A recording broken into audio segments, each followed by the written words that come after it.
Hello বন্ধুরা, তোমাদেরকে তো মাছ মাংসের ভিডিও দেখিয়েছি, চলো এবার মাশরুমের ভিডিও দেখা যাক। তো মাসির বাড়ি গিয়েছিলাম, তখন মাসিমা মাশরুম এনেছিল, ও যেভাবে ট্রাই করে সেভাবে করে দেখালো। তেলের মধ্যে একটু রসুন কুচি দিয়ে তারপর মাশরুমগুলো দিয়ে দিয়েছিল। সেদ্ধ করা মাশরুমগুলো দিলে কি হয়, নোংরাগুলো বার হয়ে যায়। তারপর ওখান থেকে প্রচুর পরিমাণে জল বেরায়, একটু সোয়া সস দিয়ে ঢেকে রেখে দিয়েছিল। ওর নিজস্ব মতো করে জল বের হয়ে সেদ্ধ হচ্ছিল।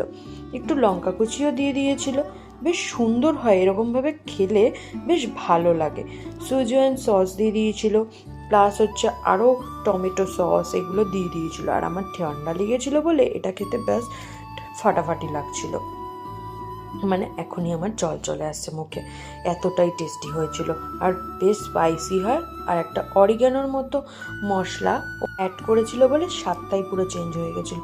তোমাদের কেমন লাগলো জানাতে ভুলো না। টাটা বন্ধুরা।